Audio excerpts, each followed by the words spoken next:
Bueno, muy buenos días y bienvenidos a nuestra conferencia del doctor Bernardo Ibarrola, Los ejércitos libertadores en la independencia sudamericana. El doctor Bernardo Ibarrola es licenciado en Historia por la Facultad de Filosofía y Letras de la Universidad Nacional Autónoma de México, doctor en América Latina Contemporánea por el Instituto Universitario de Investigación Ortega y Gasset de Madrid. Actualmente es profesor de tiempo completo en la Facultad de Filosofía y Letras de la Universidad Nacional, es especialista en Historia Política y Militar de América Latina durante los siglos XIX y XX, temas sobre los cuales ha publicado algunos artículos y finalmente pertenece al Sistema Nacional de Investigadores. Seguramente será una conferencia muy interesante porque son temas muy desconocidos para nosotros. Entonces, bueno, pues que gocen su conferencia. También queríamos invitarlos para el próximo martes 6 de mayo a las 7 de la tarde. Es la presentación de un libro que lleva por título El Carmelo Novohispano, que es bajo mi autoría. Entonces están cordialmente invitados martes 6 a las 7 de la tarde. Buenos días. A la conferencia del doctor Ramos sí hay que ir, a esta no necesariamente.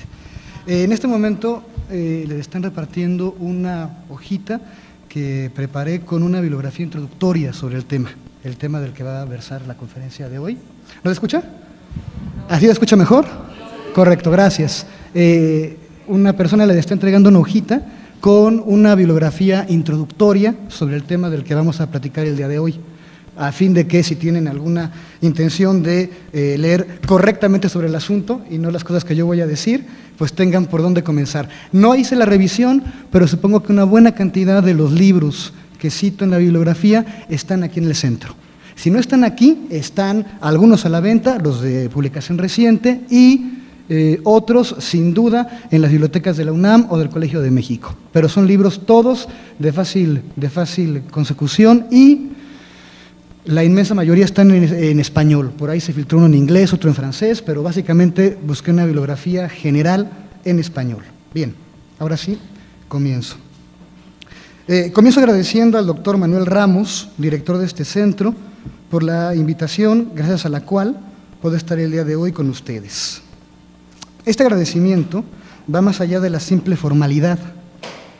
Desde que era estudiante, a principios de la década de 1990, he pasado largas horas trabajando en la sala de lectura de este centro y he tenido oportunidad de escuchar a gente brillantísima, precisamente aquí, desde donde les hablo.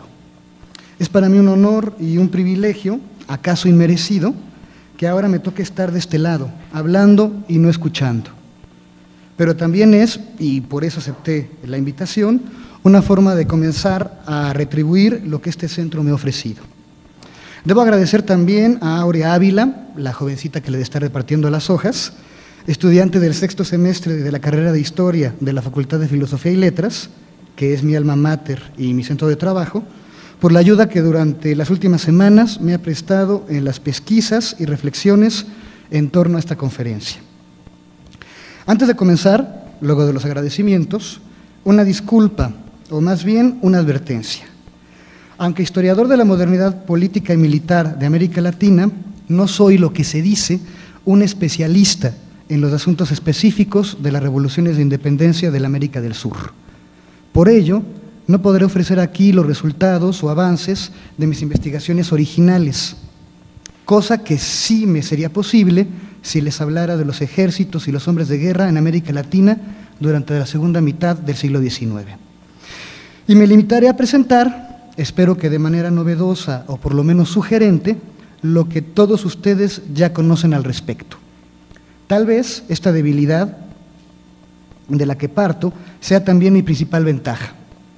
Al no estar inmerso en las discusiones especializadas sobre el tema y de hecho no formar parte de ellas, he podido verlas con ojos menos interesados, es decir, con ojos menos deformados.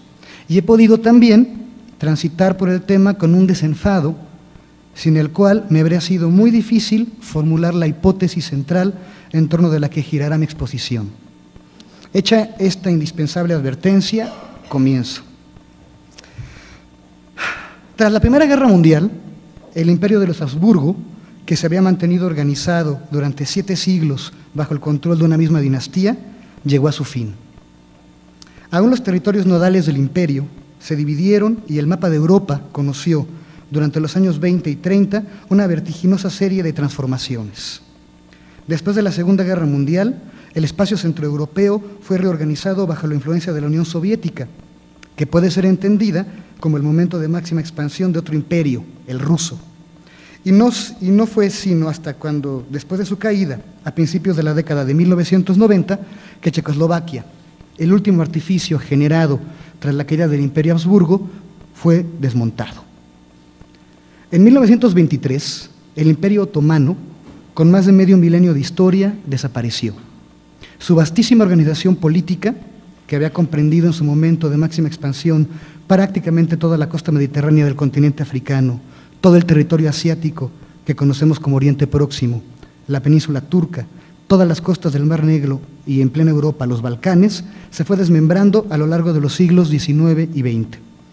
La mayor parte de estos territorios se incorporó a los nuevos dominios coloniales europeos, mientras que otros iniciaron una accidentada existencia independiente.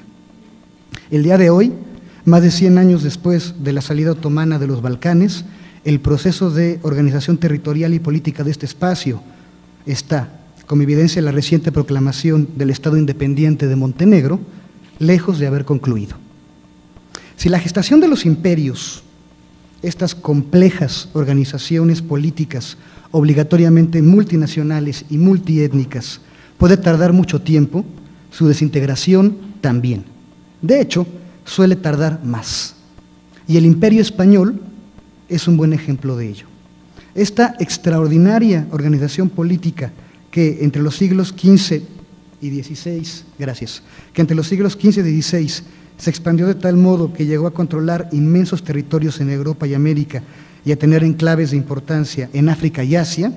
Recuérdese, si no, el lugar común atribuido a Felipe González, a Felipe II, perdón. En mis dominios no se pone el sol, tampoco en los de González en su época. Entró en un larguísimo proceso de desintegración a partir, digamos, del siglo XVIII. Proceso que no concluyó hasta la década de 1970.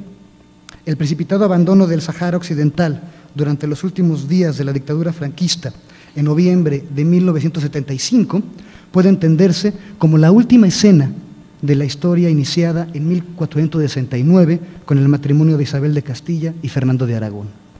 Sin duda, el episodio mayor de esta historia tricentenaria de desintegración de los dominios españoles en el mundo es el proceso de independencia de los territorios hispanoamericanos, que ocurrió a lo largo de los 3 primeros decenios del siglo XIX.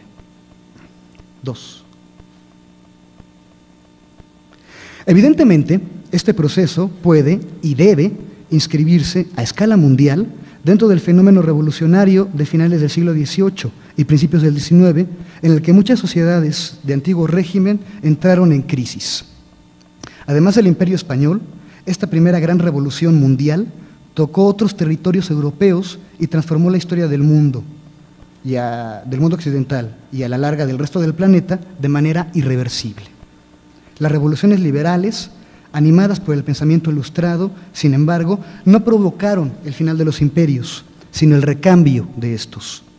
Luego de la tan poderosa como efímera expansión napoleónica, otras organizaciones de grandes alcances y características distintas, pienses en los imperios británico, francés, ruso y estadounidense, se ocuparon de la organización o de la desorganización política y territorial del mundo. Pero no es mi intención hablar aquí de las independencias hispanoamericanas desde la perspectiva de las revoluciones liberales, enfoque perfectamente válido del que parten la mayoría de las aproximaciones contemporáneas al respecto, sino a partir del supuesto, obvio por lo demás, de que estas revoluciones provocaron la crisis mayor del imperio español y que ésta llevó a los virreinatos, capitanías generales y gobernaciones de la América española a una larga guerra civil, cuyos primeros capítulos fueron los procesos de independencia, pero que en realidad duró aproximadamente, y más o menos según la región, un siglo. El hecho de que esta larga guerra civil, provocada por el desmembramiento progresivo de un gran imperio, haya sido simultáneamente el escenario del nacimiento de los modernos estados hispanoamericanos, provocó que estos fenómenos, la aparición de los países que ahora habitamos y con los que nos sentimos identificados y vinculados, acapararan durante muchísimo tiempo la atención de los historiadores y obstaculizara la comprensión del otro fenómeno, el del desgajamiento del imperio y de la guerra civil que generó. No estoy afirmando que las historiografías nacionales de las guerras de independencia en todo el espacio hispanoamericano no tengan razón de ser o que no sean útiles y, por supuesto, necesarias para comprender este proceso. Decir algo semejante sería negar la extraordinaria función constructora de identidades, es decir, de comunidades vinculadas por una historia común y pretendidamente solidarias en un proyecto de futuro, de las historiografías nacionales, sino simplemente que en no pocas ocasiones las historiografías nacionales y nacionalistas impiden ver el hecho en su conjunto y así la guerra de independencia de cada país se convierte atomizada en el relato fundacional del país en cuestión y solamente en ello. De aquí al relato más o menos maniqueo y casi totalmente predecible de los hechos, solo hay, como ustedes bien saben, un paso. De alguna manera, México, el país donde vivimos, la comunidad que hemos construido y que para bien y para mal hoy nos articula, ya existía como idea en el momento en el que el cura Hidalgo tañó la campana de la parroquia de Dolores la madrugada del 16 de septiembre de 1810. Del mismo modo, el Ecuador actual ya existía el 10 de agosto de 1809, cuando la conspiración de Quito consiguió encarcelar a las autoridades coloniales. 3. Chile, el país actual llamado Chile, también estaba presente el momento en que O'Higgins, San Martín y otros firmaron su acta de independencia en 1818. La República Argentina también estaba en ciernes, pero ya estaba el 9 de julio de 1816, cuando los congresales firmaron el acta de independencia en Tucumán. Lo mismo se podrá decir del 28 de julio de 1821, cuando el Cabildo Abierto de Lima declaró la independencia absoluta del Perú. Y así sucesivamente. En el mismo tenor, los relatos militares se van reproduciendo con diferencias no demasiado grandes en cada caso. Los patriotas del país en cuestión se organizan y enfrentan a los odiados soldados españoles, vigías de la opresión colonial. Luego de una o varias campañas y de muchas batallas, sitios y gestas gloriosas, en las que los patriotas muestran sus prendas de bravura, bizarría, determinación y abnegación, consiguen la victoria. Conquistan a sangre y fuego su libertad y encaminan al país en la senda de su destino. No conozco una sola historiografía nacional, ni en el ámbito hispanoamericano, ni de ninguna otra parte del mundo, que no caiga en la tentación de decir, en un momento o en otro, que los hombres del país en cuestión son, llegado el momento y forzados por las circunstancias, valientes, abnegados y temibles soldados. O todas las historiografías víctimas del ardor patrio exageran, o simplemente están atribuyendo a los miembros de su comunidad unas características propias de toda la especie humana. Al caricaturizar de este modo las historiografías nacionales de las independencias iberoamericanas, no pretendo en modo alguno negar las virtudes de los héroes de cada país, y no me refiero a lo que se suele resaltar en los programas de educación básica y en los ámbitos públicos de formación cívica de cada nación en particular, sino a llamar la atención respecto del hecho de que, además de los padres de sus respectivas patrias, o de las que las circunstancias les permitieron, estos personajes, los héroes de la independencia, fueron también, más allá de las consecuencias más o menos inmediatas de sus campañas militares y sus actos políticos, los protagonistas de la primera etapa de la Guerra Civil Hispanoamericana. Mucho de notable y de digno de ser recordado y celebrado y admirado tienen en efecto los miembros de la generación de libertadores hispanoamericanos. 4. Los Hidalgo, nacido en 1753. 5. Los Morelos, nacido en 1765. Guerrero, 1783. Iturbide, 1783 otra vez. San Martín, siguiente, San Martín, 1778. Siguiente, el general Belgrano, 1770, que eran argentinos. Los grancolombinos, es decir, venezolanos y colombianos. Miranda, siguiente por favor. Nariño, ese no está. Bolívar. Sucre, 1795. Santander, 1792. El chileno O'Higgins, 78. El uruguayo Artigas, 1764, ya nos pasamos, pero no importa, y estamos viendo, ese es Artigas, y estamos viendo al hondureño centroamericano Morazán, que nace en 1792.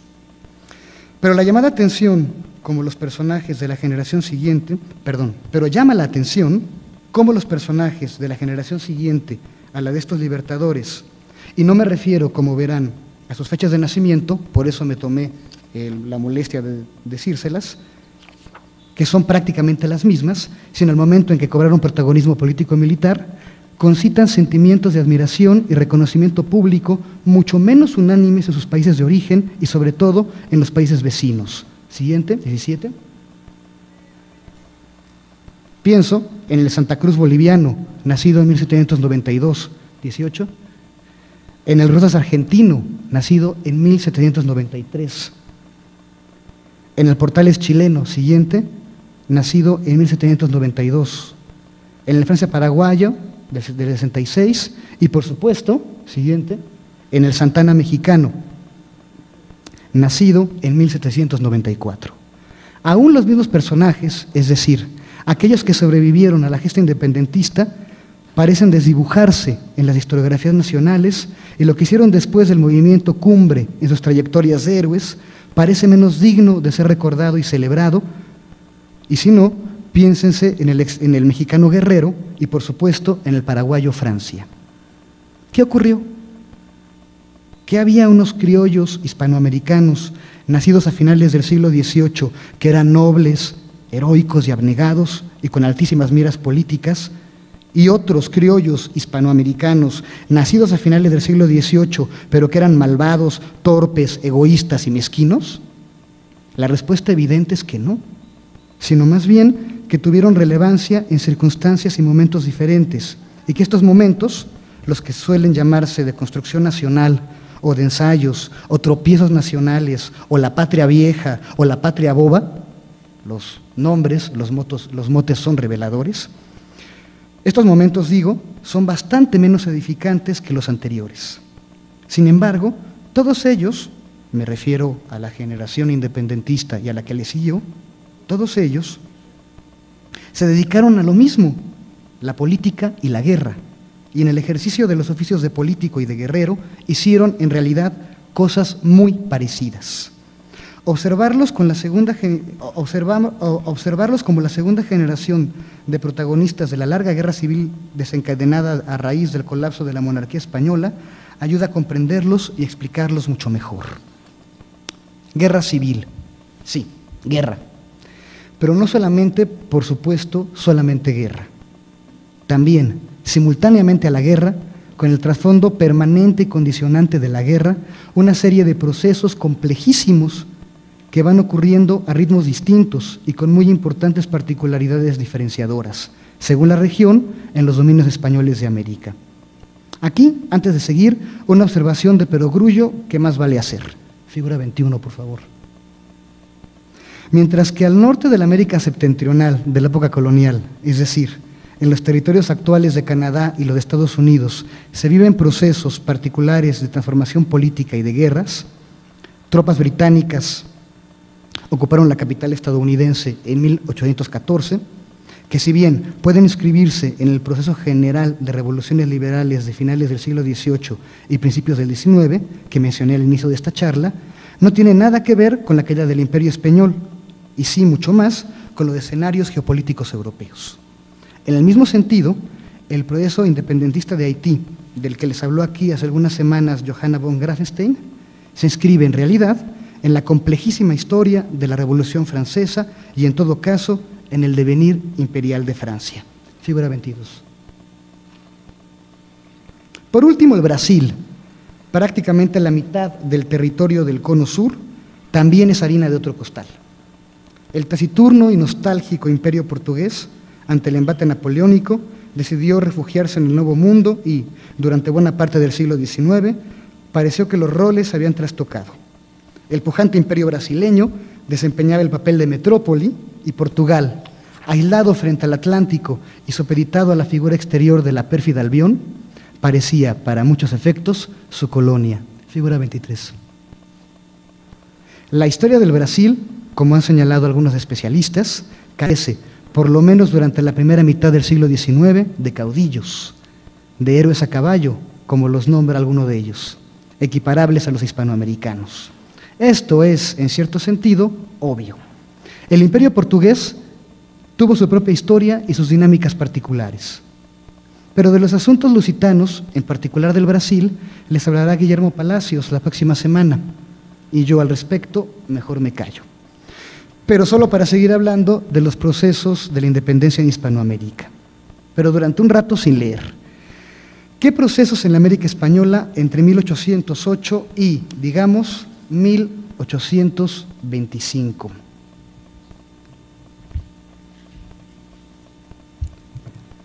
Figura 24, por favor.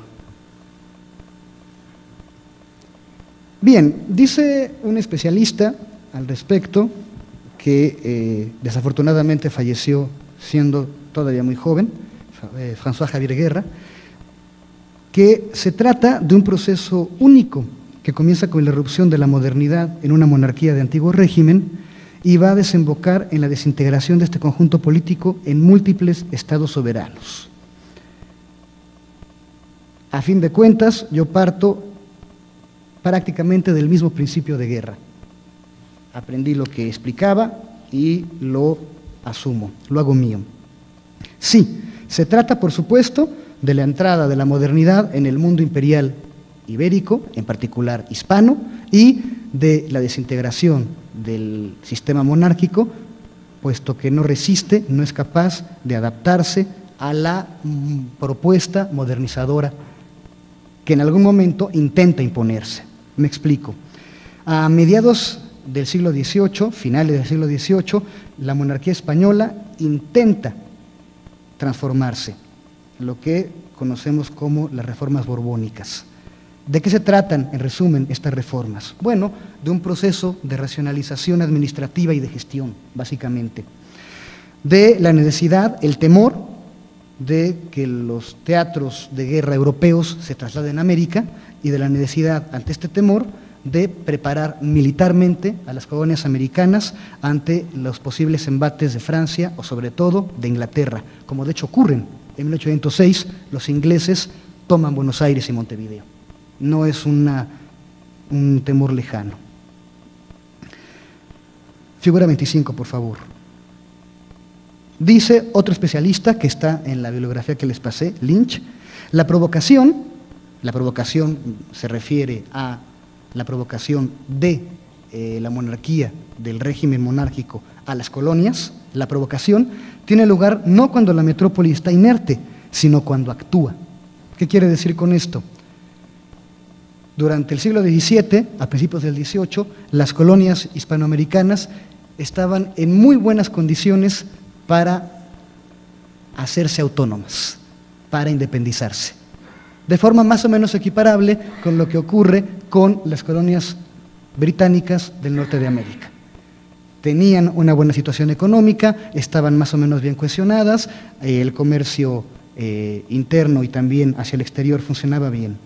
Sin embargo, en el siglo XVII y principios del XVIII, pertenecer a la monarquía española no era una dificultad. A partir de la segunda mitad del siglo XVIII, cuando la monarquía española intenta reaccionar, aumentar el control sobre sus territorios y, por supuesto, aumentar las percepciones fiscales de ellos, es decir, reutilizar o volver a utilizar a las colonias como fuente de ingresos, es cuando la pertenencia a la monarquía, al imperio español, comienza a ser un verdadero problema. ¿Qué es lo que va ocurriendo en general durante la etapa final del siglo XVIII y los primeros decenios del siglo XIX? Bien, pues muy simplemente la pérdida progresiva del control efectivo de la metrópoli sobre las colonias americanas a partir de la invasión napoleónica. No es, sigo con Guerra, este proceso, el proceso que conocemos como de independencias hispanoamericanas, un proceso revolucionario, me explico. No lo es en tanto no pretende modificar estructuras sociales y económicas imperantes. Por supuesto, el proceso de independencia de toda Hispanoamérica es tan extenso, tan largo, que hay muchos episodios, muchos momentos, según en qué país y según en qué momento estamos hablando, en que hay independentistas, grupos, facciones, regiones que sí tienen proyectos de reforma económica y social. Por supuesto que sí, no estoy diciendo que no los haya habido. Lo que estoy diciendo es que estos proyectos de reforma económica y social, piensen si no en Morelos, en el caso de México, estos proyectos no pudieron imponerse nunca. Y los que sí se impusieron no eran de reforma económica y social. No eran, en todo caso, revoluciones como las entenderíamos a partir de la matriz francesa, económicas y sociales. Sí lo eran, como también se puede equiparar con el caso francés, solamente en el ámbito político. Estamos hablando de un gran proceso revolucionario en el ámbito político. ¿En qué sentido se trata de una gran revolución política? Bueno, por una parte, es una revolución política porque supone, y este proyecto sí se lleva a cabo, supone un recambio de las élites gobernantes en la América hispana, para empezar. Las élites españolas, las élites peninsulares, la gente que nace en España y se traslada de España a América para gobernar, para mandar, para controlar los negocios, para controlar las agencias del Estado, es expulsada y es sustituida por una élite también española, pero de origen americano. Este es un hecho y es un primer acto o gesto revolucionario.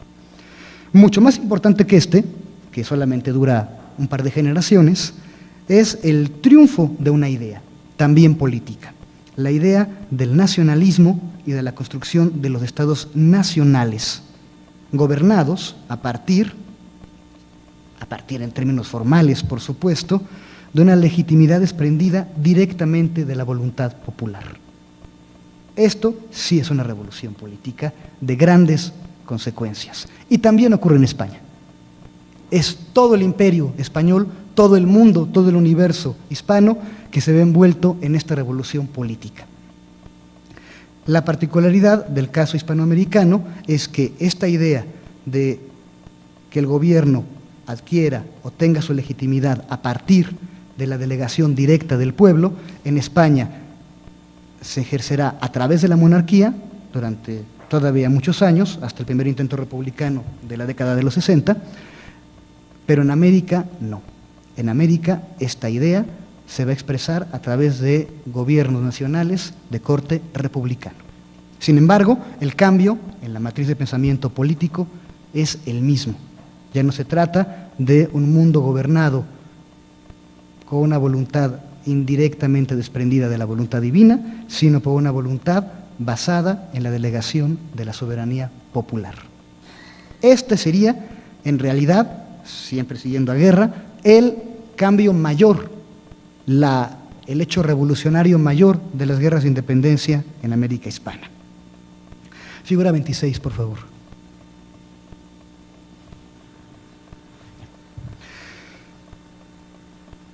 Por supuesto, como dije hace un momentito, cada zona, cada región, lo que luego será cada país, tienen particularidades. Es absolutamente imposible intentar mencionarlas todas en un espacio y en un tiempo como este.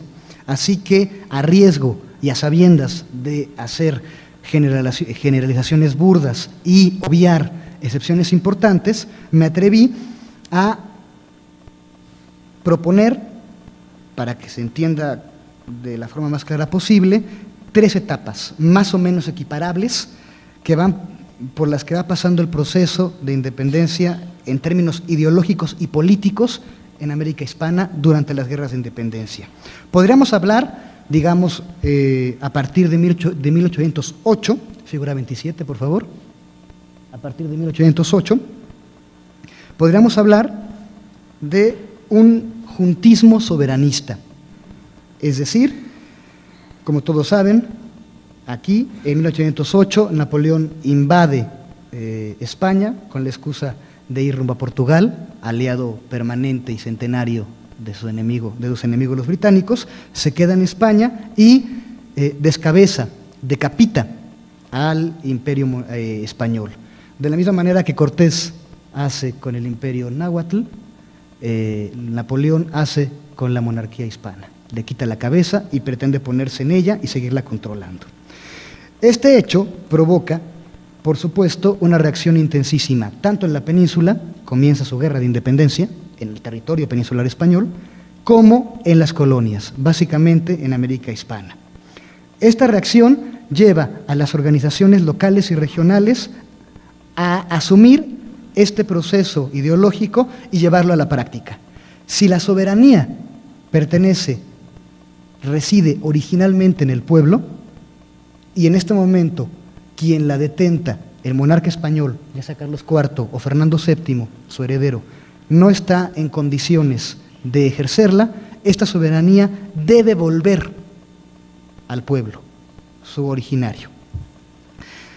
Estos movimientos, estos primeros movimientos, o esta primera etapa ideológica del movimiento de independencia, no busca la independencia, en realidad. Lo que está buscando es la reivindicación o la vuelta al poder de la corona española de la monarquía de los Borbones. Es un movimiento que está buscando la vuelta de Carlos IV o de su heredero y el restablecimiento de la normalidad, digamos, de la monarquía hispana, del sistema político en el que ellos, los países hispanoamericanos, las colonias hispanoamericanas, se están moviendo. Figura 28, por favor. Por supuesto, esta es una imagen muy conocida y terrible de la rebelión, la revolución española, la guerra española de independencia contra los franceses, hecha por Goya. ¿Estamos en la figura 28, perdone? Muy bien. Si la soberanía regresa a su poseedor original, el pueblo, entonces puede delegarse tanto en un monarca imperial, como Carlos IV, como en unas cortes imperiales. Y al hablar de cortes imperiales, se está hablando ya, de manera casi imperceptible, de un cambio profundísimo. Se está hablando de elecciones, de representantes y de debates en un cuerpo legislativo y soberano. Figura 29, por favor. Estoy, por supuesto, hablando de la Constitución de Cádiz, de 1812. Luego del juntismo soberanista, podríamos hablar, la Constitución de Cádiz, digamos que está concretando, estructurando este primer momento de discusión y de aplicación de la idea de soberanía popular. A partir de 1814 y hasta 1820 podríamos hablar de otra etapa, ya no de juntismo soberanista, sino de una contraofensiva absolutista. En 1814 Napoleón se ve obligado a retirar sus tropas de la península española. Las cosas no le pintan nada bien en el ámbito europeo, deja lo que menos le duele dejar, que es España, y la monarquía de los Borbón, la dinastía de los Borbón, vuelve a retomar la corona. Y hay de inmediato, en 14, una restauración absolutista, es decir, las transformaciones provocadas a partir de 1808, que llevaron a la Constitución de Cádiz de 12, son sencillamente ignoradas, puestas fuera de circulación. Fernando VII, el que por muchos años, o por algunos años por lo menos, fue conocido como el Deseado, se convierte en el restaurador del absolutismo monárquico en España. Ese mismo pueblo que en 1808, el 2 de mayo, se batió de manera masiva contra el invasor francés, ese mismo, el pueblo madrileño, en 14 gritaba al paso de Fernando VII, ¡vivan las cadenas! ¡Viva el absolutismo!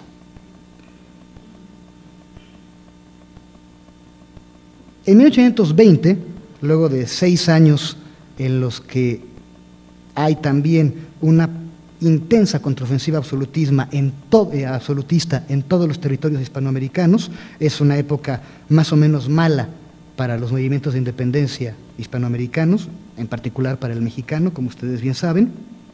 Durante este tiempo, el absolutismo puede consolidarse muy parcialmente y de hecho no puede en realidad reestructurar el gobierno, y para 1820 hay un golpe de mano en la península ibérica y una nueva revolución liberal.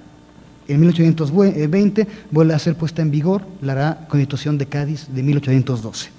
Tendríamos entonces una última etapa que correría de 20 a, digamos, 1825 del proceso independentista hispanoamericano.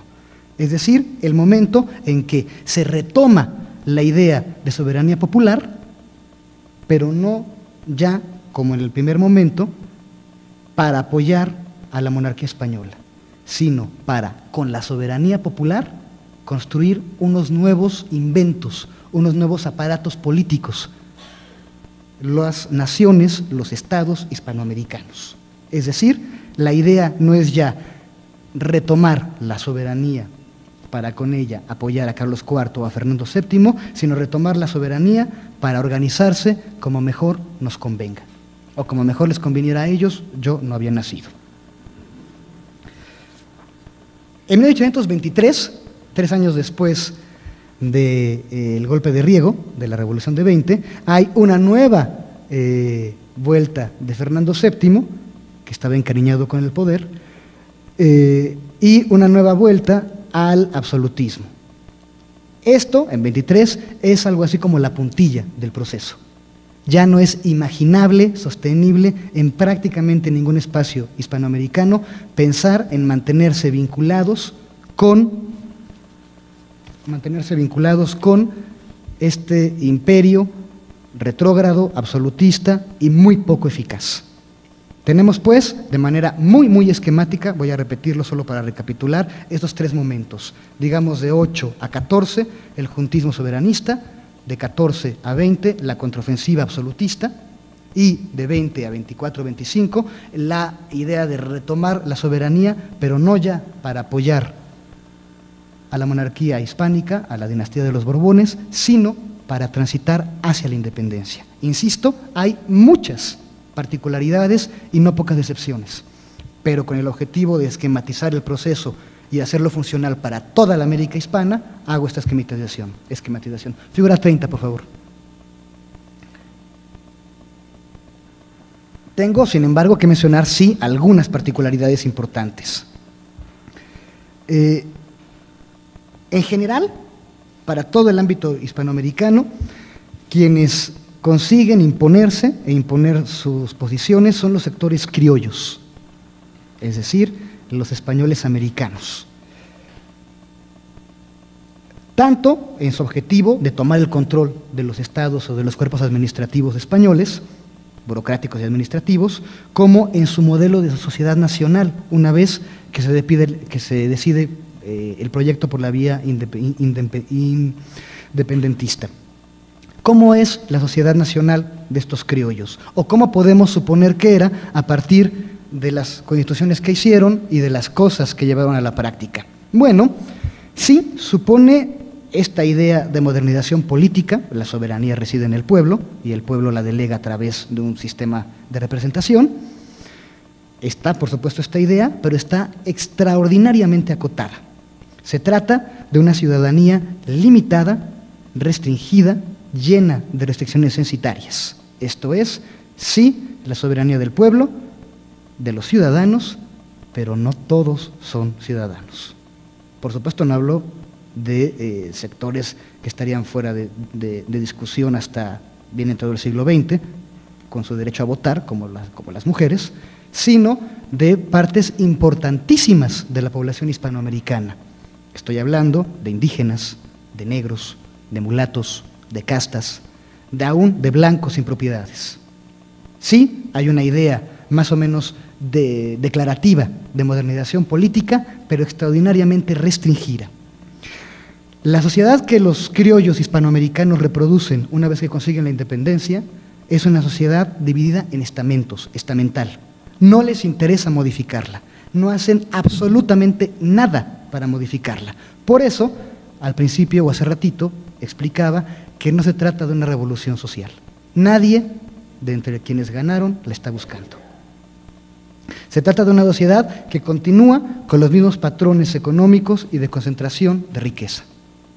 No hay tampoco, lo habrá pronto, por los problemas financieros de los estados, algunas reformas económicas, pero no para modificar la situación general de la población, cosa que se ocurre, por ejemplo, en el caso de la Revolución Francesa, que tiene una serie de objetivos de distribución de la riqueza, de creación de clases medias, de creación de pequeños campesinos, etc.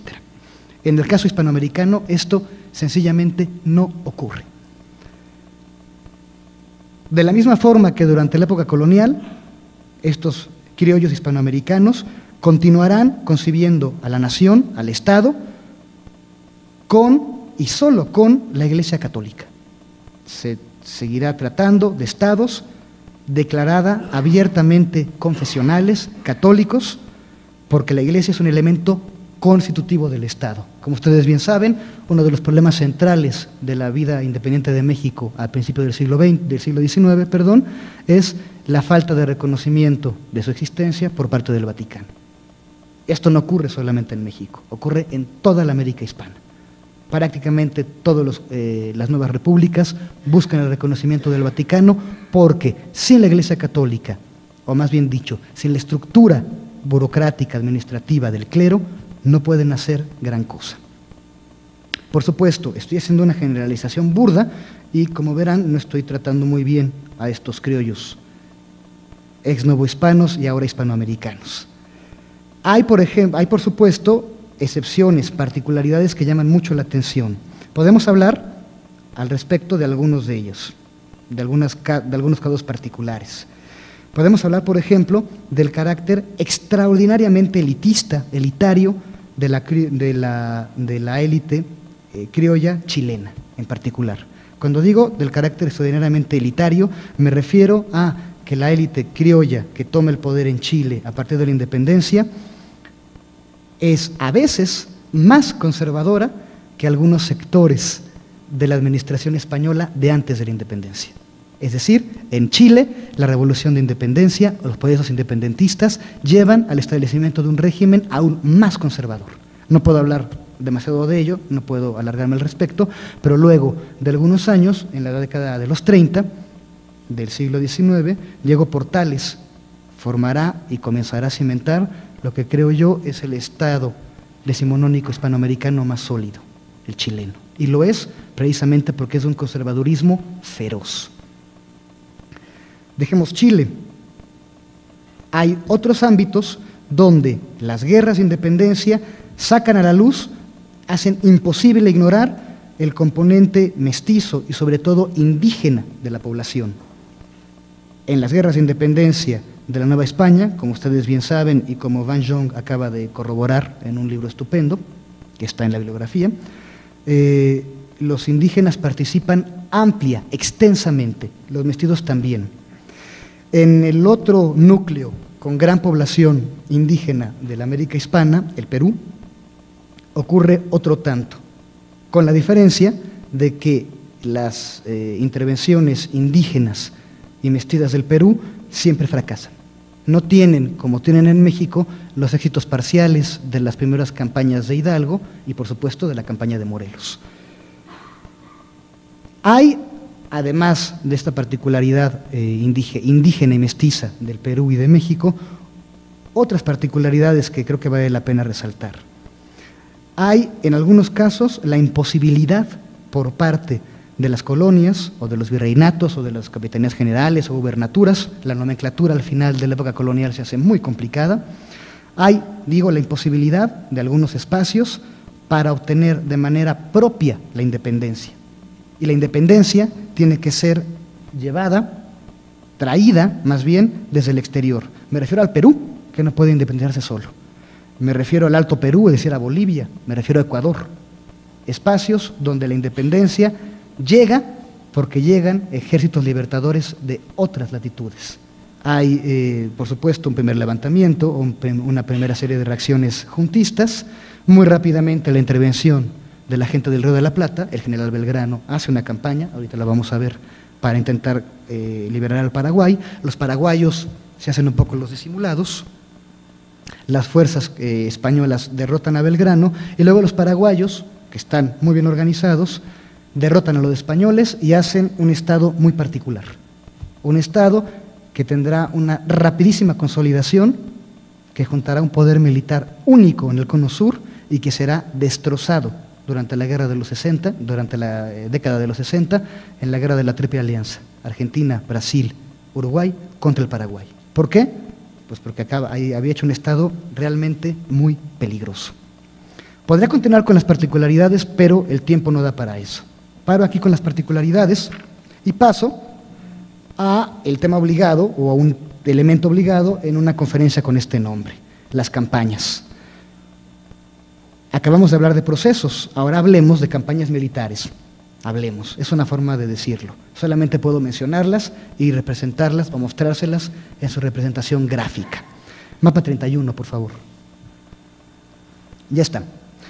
Esta es aproximadamente la división política de la América española antes de los movimientos de independencia.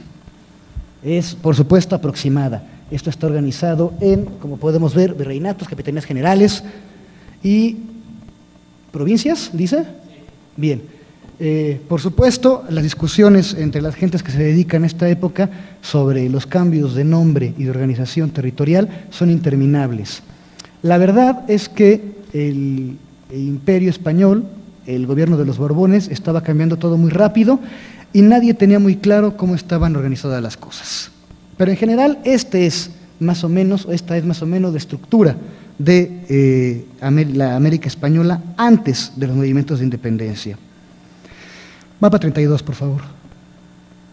Estos son en su conjunto las campañas de independencia en toda la América Española. Por supuesto, puse este mapa solamente para evidenciar la complejidad del proceso, porque en realidad no se puede entender nada a partir de él, solamente una visión de conjunto.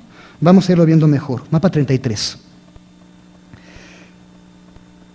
Para poder hablar de manera un poco más ordenada de todo el proceso, de todas las campañas militares, deberíamos hablar, me voy a apurar porque creo que el tiempo va corriendo muy rápido, podríamos hablar de 3 campañas o de 3 teatros de operaciones. Primero el novohispano. Como ustedes bien saben, en el novohispano tenemos primero una campaña de Hidalgo, que ocurre básicamente en el Bajío y en el occidente de México, 34.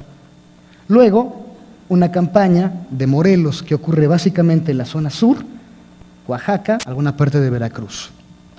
Mapa 35. Y luego tenemos, aquí están los 3 puestos en el mismo espacio, la última campaña del 15 a 21, focos guerrilleros más o menos por todas partes, básicamente en el sur y Michoacán, y luego una especie de paseo o peregrinación o una cosa muy extraña, que es la que hace Iturbide con su ejército trigarante en 1821 por el centro del país para consolidar el proceso de independencia. Esta parte es evidente, la conocemos todos muy bien, es el proceso de independencia de la América septentrional, de la Nueva España y de lo que luego será México y Centroamérica. Mapa 36, por favor. Tenemos, no pude conseguir, les ofrezco una disculpa por ello, un mapa en particular de las campañas del Río de la Plata. Hay toda una serie de campañas que se generan a partir del virreinato del Río de la Plata, de Buenos Aires y de la banda oriental, de lo que luego será Uruguay, y que está marcado por la invasión o las invasiones británicas a partir de 1806.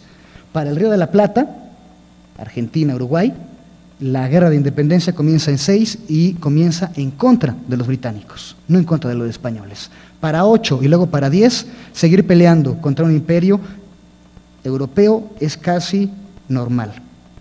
A partir del ámbito del virreinato del Río de la Plata, tenemos una serie de campañas que se desprenden de este espacio, que consigue con cierta velocidad 1816 el control del territorio, básicamente Buenos Aires y la provincia de Buenos Aires, y a partir de ahí se van planteando una serie de campañas. Mapa 37, por favor. Primero, como ya lo dije, la campaña del general Belgrano para intentar controlar al Paraguay. Más o menos ya le expliqué. Aquí podemos ver cómo a través de la banda oriental, de lo que luego será el Uruguay, se llega hasta Asunción, o muy cerca de Asunción, con la intención de liberar a los paraguayos, pero sobre todo de mantenerlos vinculados con el Río de la Plata. Esto no funciona nada bien y Belgrano regresa muy rápidamente al Río de la Plata. Mapa 38. Mucha mejor suerte tiene el general San Martín, que está planteando muy seriamente la liberación, la independencia de Chile. Su ejército parte de Mendoza, del lado atlántico de los Andes, atraviesa la cordillera, recorre todo el valle central chileno, desde San Felipe hasta Concepción, Talcahuano, se pone en contacto con O'Higgins y consigue la derrota definitiva de los españoles. San Martín se retira, O'Higgins se queda y establece, como les digo, un régimen extraordinariamente conservador en general. Por otra parte, tenemos las campañas iniciadas no desde el Río de la Plata, sino desde el virreinato de la Nueva Granada y la gobernación de Venezuela. Mapa 39, por favor. Es decir, desde la costa caribe de la América del Sur. Aquí tenemos la campaña admirable de Bolívar, de 12 a 14, básicamente por la costa caribe del virreinato, en los actuales territorios de Venezuela y Colombia. Mapa 40. Tenemos las campañas y movimientos marítimos de Bolívar, 1816, ya no en la costa caribe, sino plenamente en el mar Caribe. Mapa 41. Aquí volvemos a ver tanto las operaciones del Admirable como de los contactos con el Caribe. Mapa 42. Tenemos aquí una campaña de Bolívar, 1818, que va, digamos, desde Caracas hacia tierra adentro del territorio venezolano, con el objetivo de ir debilitando los controles españoles en la zona. Mapa 43.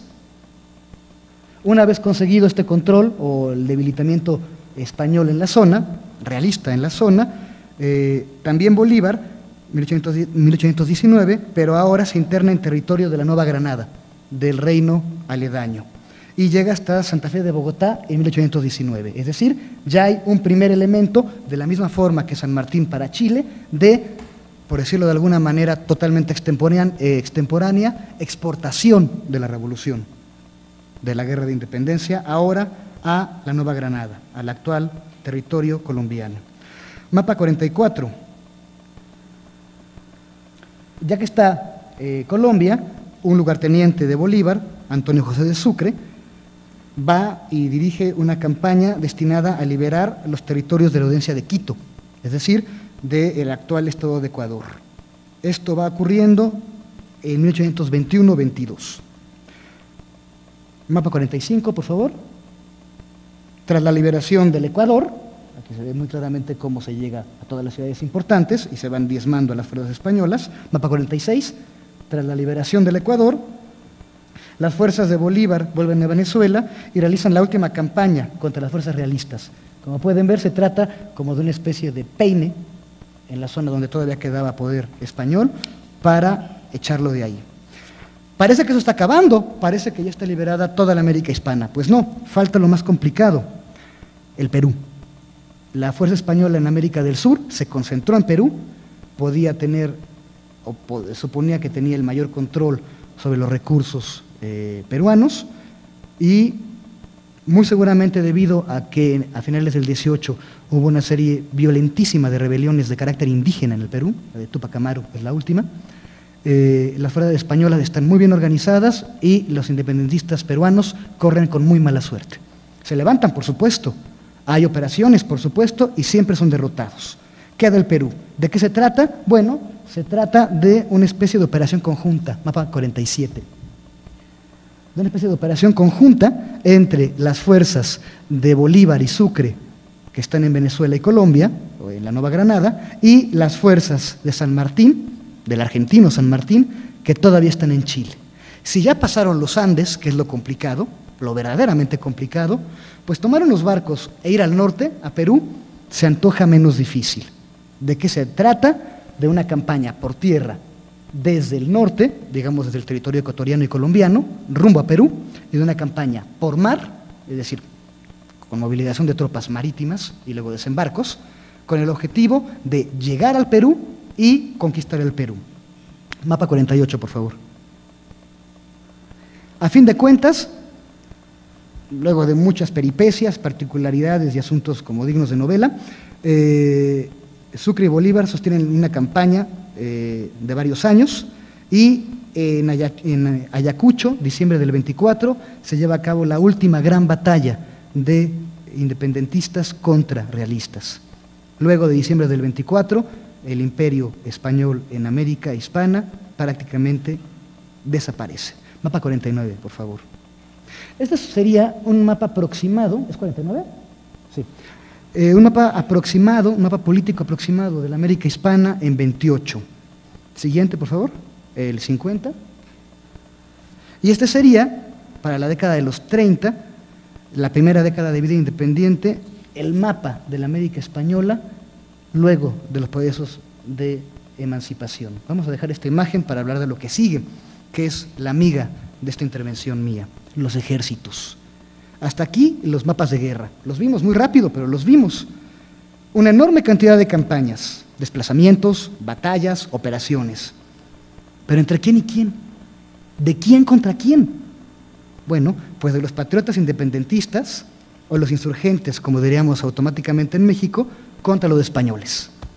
Esta explicación, sencillísima y como se ha dicho, muy útil para formar mitologías genéticas nacionales, no resiste un análisis cuidadoso. Aceptemos que los rebeldes, los patriotas, los insurgentes, estaban por todas partes, puesto que poblaban toda la América Española y luchaban por sus derechos. Pero, ¿y los españoles? Figura 51, por favor. ¿Y los españoles? España vivió su propia guerra de independencia de los invasores franceses entre 1808 y 1814. Fue capaz de enviar tropas entre aquel año y 1824, 16 años, para sostener las campañas, y campañas que en ciertos momentos, 13, 14, 15, tuvieron serios éxitos, para sostener campañas militares en varios millones de kilómetros cuadrados. Esto es absolutamente imposible. España no tenía esos recursos. No contaba con esos hombres. Son bien conocidos los reportes estratégicos estadounidenses, tanto del siglo XIX como de principios del XX, que desaconsejan la ocupación militar del territorio mexicano, dado su gran extensión y lo complicado de su orografía. Si una de las fuerzas militares ascendentes del cambio de siglo se comportaba con tal sigilo respecto del control de los 2 millones de kilómetros cuadrados de nuestro territorio, ¿qué podría hacer un imperio herido de muerte, cuya propia metrópoli fue invadida y ocupada para enfrentar una rebelión generalizada en sus vastísimas posesiones americanas? En realidad, podía ser muy poco. Pero entonces, ¿contra quién? ¿Contra quiénes pelearon los insurgentes americanos a lo largo de más de una década? La respuesta es obvia, pero tan incómoda y contradictoria de los relatos genéticos nacionales que durante mucho tiempo fue soslayada o eludida. Los insurgentes americanos pelearon principalmente contra realistas americanos. Por eso, insisto en que las guerras de independencia de Hispanoamérica también fueron una enorme guerra civil, en la que los hispanoamericanos pelearon contra hispanoamericanos. Sé que son muchos, pero si lo dividimos en la extensión del territorio hispanoamericano y en los 10 años, 12 años de los que estamos hablando, ya no son tantos. Para 1820 se reportan unos 20.000 hombres sobre las armas en las fuerzas españolas. Sin embargo, de estos 20.000, unos 10.000, la mitad, son americanos, no son españoles. Son españoles de América, no españoles de Europa. Antes de este año, y según el lugar y las fuerzas, el poderío español, el grueso del contingente español, está compuesto esto va cambiando, insisto, pero en general se puede hablar de que está compuesto por un 80% de soldados americanos, no españoles. Durante todos los años de la Guerra de Independencia, la principal fuerza de la que pudieron echar mano las fuerzas realistas fue la compuesta, y aquí entramos a uno de los temas estrella contemporáneos, pudieron echar mano de las fuerzas compuestas por las milicias. ¿Qué son las milicias? Bueno, es muy simple, son fuerzas militares locales no permanentes. No se trata de ejércitos acuartelados, sino de organizaciones de pueblos, de regiones, que juntan a la población masculina periódicamente, le dan entrenamiento y la convocan en momentos de necesidad o para llevar a cabo tareas locales como de seguridad, custodia de caminos, custodia de prisiones en algunos casos. Las milicias son el elemento central del dispositivo defensivo español. Y no solo español, como veremos, también independentista. Y las milicias, puesto que son cuerpos locales, están formadas desde un principio, en su inmensa, gran mayoría, prácticamente en su totalidad, por habitantes americanos, por españoles, mestizos, indígenas, negros americanos. Tenemos pues un ejército español, un ejército realista, que tiene muy pocos españoles. Tenemos un ejército realista compuesto básicamente por hispanoamericanos, por soldados hispanoamericanos. De los soldados voy a hablar un poquito más en un momento. Tenemos además que este ejército realista va aprendiendo o va imitando de manera muy rápida y en ciertos momentos muy eficaz la forma de hacer la guerra de sus enemigos, de los insurgentes. Tenemos un ejército realista que aprende rápidamente tácticas guerrilleras. Algunos explican este aprendizaje a partir de la experiencia en la península española contra los franceses, pero creo que lo explica, pero que también hay un elemento de imitación y de mimetización respecto de los independentistas en América hispana. En pocas palabras, o dicho de otro modo, tenemos un ejército realista compuesto por americanos que comienza a pelear como pelean los americanos. Este es el ejército realista, durante los momentos de su mayor éxito en los combates contra los rebeldes. Piensen, para ilustrar esto que digo, en Calleja, y piensen en la campaña de Calleja contra Morelos. Calleja derrota a Morelos porque comienza a pelear y a operar, tanto militar como políticamente, como Morelos. No se está moviendo Calleja con las fuerzas que le otorga el gobierno de la Ciudad de México y que vienen fresquecitas de Veracruz. Calleja está organizando los territorios por donde pasa, está armando a las milicias cívicas, a las milicias de los lugares por donde pasa y la está poniendo a pelear contra los independentistas. ¿Por qué pudo Calleja derrotar al Siervo de la Nación? Porque aplicó sus tácticas militares y su forma de proceder política. Estamos hablando de territorios, de zonas comprometidas en el esfuerzo de la guerra, que comienzan a pelear las unas del lado de los realistas contra las otras del lado de los independentistas. Muy rápidamente, hablemos ahora de las fuerzas rebeldes, de los insurgentes. Primero del mando, lo evidente, esta bonita galería de imágenes que vimos hace un momento. Si los elementos de tropa de las fuerzas realistas son americanos, los mandos de las fuerzas insurgentes pertenecieron al ejército español. Es como una contradicción, como una paradoja.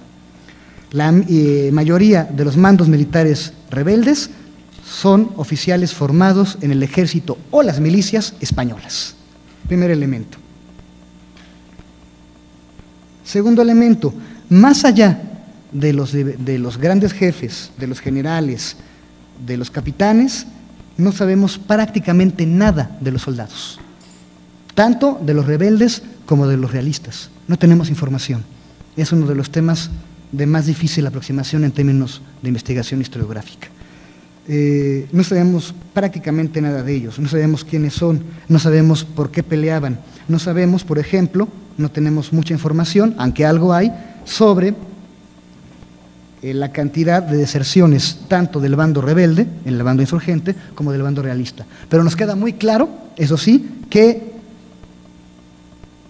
tanto los soldados realistas como los soldados de los ejércitos independentistas solían desertar y aparecer o caer en el otro ejército y seguir peleando ahora en contra de los antiguos aliados. Esto ocurre muy frecuentemente. Es evidente que si las fuerzas realistas representan una gran variedad o la gran variedad étnica, social del mundo americano, las fuerzas independentistas mucho más. Son fuerzas, y si hay trabajos al respecto, que utilizan ampliamente a los negros, a los mulatos, a las castas, a los indígenas, por supuesto. Y tienen una forma de pelear muy particular. Decimos de manera genérica que pelean de manera o con tácticas guerrilleras. En realidad se trata de operaciones militares que cuando no funcionan, concluyen o llevan a la desbandada, a la disgregación, a la suposición por parte de los que acaban de ganar la batalla, de que acaban de ganar y que derrotaron a los enemigos, pero al hecho de que los enemigos, al disgregarse, siguen luchando, siguen resistiendo, se mantienen en resistencia. ¿Cómo es posible explicar el mantenimiento de los ejércitos independentistas durante tantos años? Por este fenómeno. Es un fenómeno de ir y venir de las poblaciones, tanto en el ámbito del ejército como de la vuelta a los trabajos cotidianos, a las actividades productivas y la vuelta al ejército. Y entre tanto, actividades guerrilleras. Es muy probable, prácticamente seguro, que también las fuerzas independentistas hayan basado su estructura en las milicias de la época de la colonia. Tenemos entonces en realidad a ejércitos locales, vinculados económica y socialmente con las poblaciones de las regiones en las que operan, organizados en dos grandes bandos o partidos, enfrentándose entre ellos durante un lapso bastante prolongado. Tenemos pues una guerra civil, es lo que tenemos. Voy a brincar una parte de mi intervención para acabar ya. Concluyo. La reestructuración política y territorial hispanoamericana. Si es correcta la hipótesis que he sostenido a lo largo de esta charla, que no es solamente mía, la hipótesis, Semprún y Bullón de Mendoza la sostienen de manera más o menos explícita, a saber, que las guerras de independencia hispanoamericanas son una guerra civil provocada por el desmembramiento del Imperio Español, entonces puede explicarse con mayor facilidad el caos en el que vivieron las flamantes repúblicas hispanoamericanas durante buena parte del siglo XIX. La guerra civil, iniciada en 1808 o 1810, sencillamente no había concluido, a pesar de que las circunstancias políticas que la provocaron sí lo hubieran hecho. Los héroes de la independencia, y seguramente muchos de quienes los combatieron desde las filas realistas, se convirtieron en caudillos hispanoamericanos y siguieron haciendo lo mismo, política y guerra en una configuración de guerra civil. Solo que ya no en contra o a favor del poder imperial, sino en guerras internacionales. Mapa 53, por favor.